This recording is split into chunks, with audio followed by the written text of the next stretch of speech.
अच्छा बेबी, अब तुम पहले जैसी नहीं सजती हो, ऐसा क्यों? क्योंकि मुझे पता है। क्या पता है बेबी? यही कि जितना ज्यादा मैं सजूंगी रात में उतना ही ज्यादा बजूंगी।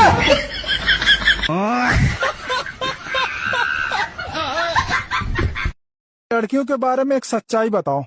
लड़कियों के बारे में सच्चाई? हाँ?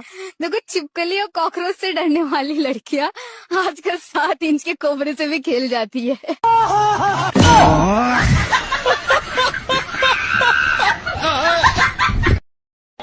तुम लड़कों में जितना जिगरा होता है ना, उससे कई ज्यादा हम लड़कियों में जिगरा होता है। जिगरा की बात मत करो, हम लड़के जहाँ जा सकते हैं ना, वहाँ तुम लड़कियाँ नहीं जा सकती हो। जाना कहाँ है वो बता ना, अभी कभी तुम्हारे साथ चलूंगी। तो ठीक है, मेरे साथ मुतने चलो।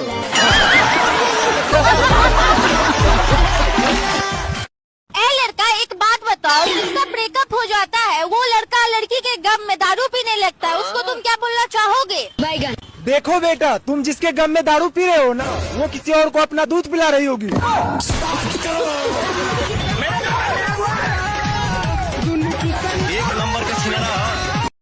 यार शिव, तुम लड़के लोग बहुत मतलबी होते हो। हम लड़के मतलबी होते हैं?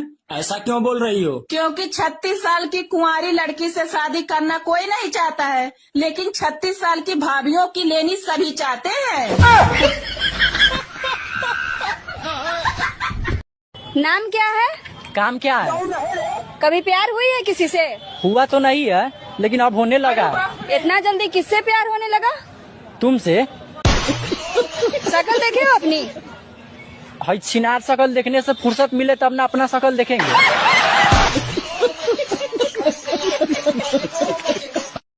यार मैं बहुत ज्यादा बोर हो रहा हूँ। शायरी सुनेगा? सुना दे यार कोई तड़कती भड़कती। देख, गरीब को मारे गरीबी, अमीरी को मारे उसका घमंड, तू को खाली बैठा है मेरे दोस्त, आजा पकड़ लूं मेरा।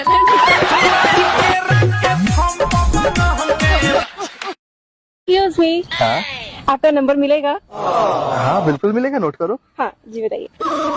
9714 173314। कॉन्टेक्ट नंबर है यार। और कोई नंबर नहीं है आपके पास? नहीं, मैं एक ही नंबर यूज करता हूँ। लोग कीचड़ से बच के इसलिए चलते हैं ताकि उनके कपड़े गंदे ना हो। और कीचड़ को यह घमंड रहता है कि लोग मेरे से डरते हैं। ऐसे ही कुछ लोगों को भी लगता है कि लोग मुझसे डरते हैं, बट उनको नहीं पता कि हम नहीं चाहते कि हमारा नाम और काम गंदा हो, इसलिए हम ऐसे लोगों से हमेशा बच के चलते हैं। बहुत बड़ी बात बोल दी आपने। लड़का, लड़की और भाभी में क्या अंतर होता है, थोड़ा साइड ही में बताओ। हम लड़के थोड़ा तारीफ क्या कर दे, तुम सीधे 76 लगवा देती हो। हम लड़के थोड़ा तारीफ क्या कर दे, तुम सीधा 76 लगवा देती हो। और लड़कियां कितना भी मेकअप कर लो, तुम हमारी भाभी के सामने फीकी ही पड़ जाती हो।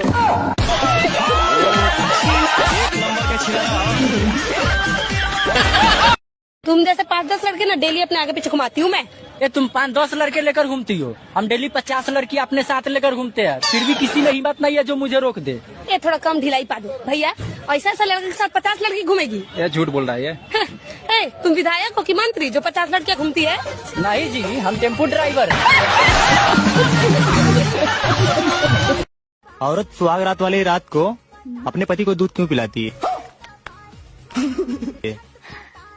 वो ऊपर से दूध पिलाएगी और नीचे से मलाई निकालेगी।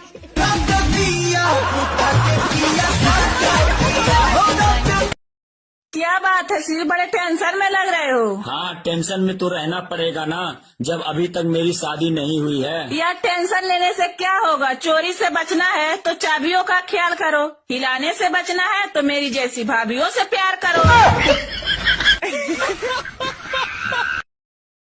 सुनिए जी, कल रात में आप नहीं थे, किसी ने मेरे साथ जबरदस्ती की है। यार बेबी, क्या तुमने उसका चेहरा देखी हो? नहीं जानू, लाइट चली गई थी, पूरे घर में अंधेरा था। यार मुझे लगता है ये काम मोहल्ले में से किसी ने किया है। नहीं जानू, ऐसा नहीं हो सकता। ऐसा क्यों बोल रही हो? क्योंकि मोहल्ले में इतना बड़ा किसी का नहीं है। Excuse me, I love you, क्या मैं आपकी गर्लफ्रेंड बन सकती हूँ? थोड़ा पीछे घूमो तो। क्या हुआ? मेरे पीछे क्या देख रहे हो? यार मैं थोड़ा सर्च कर रहा था। सर्च कर रहा था? क्या सर्च कर रहे थे?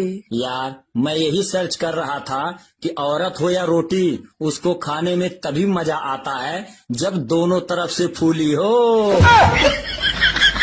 एक संत ने कुत्ते से कहा कि तू है तो बहुत वफादार, लेकिन तेरे में ये 3 कमियां हैं। पहली, तू पेशाब हमेशा दीवार पर ही करता है। दूसरी, तू भिखारी को देखकर बिना बात के ही भौंकता है। तीसरी, तू रात भर भौंक भौंक कर लोगों की नींद खराब करता है। इस पर कुत्ते ने एक बहुत प्यारा जवाब दिया। कुत्ता बोला कि मैं जमीन पर इसलिए पेशाब नहीं करता क्योंकि कहीं किसी ने वहां बैठकर पूजा की हो।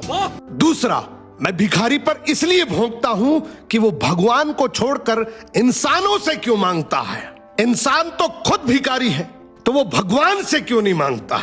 और तीसरा, मैं रात में इसलिए भौंकता हूं कि हे पापी मनुष्य, तू इस भ्रम की नींद में क्यों सोया है। अपने उस प्रभु को याद कर जिसने तुझे इतना सब कुछ दिया है। इस पर आपका क्या कहना है, कमेंट में जरूर बताना। बहुत बड़ी बात बोल दी आपने। रात के 9 बजे पति ऑफिस से घर आया।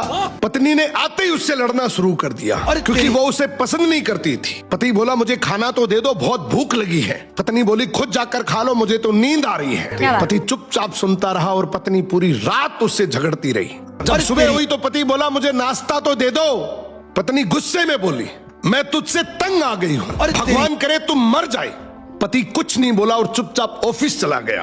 दोपहर में पत्नी अपने बच्चों को स्कूल से लेकर घर वापस आ ही रही थी कि उसने देखा उसके घर के सामने भीड़ लगी हुई है। वो घबराकर पास गई तो देखा उसके पति की लाश घर के सामने पड़ी हुई है। उसके ऊपर कयामत सी टूट पड़ी। मन में सन्नाटा छा गया।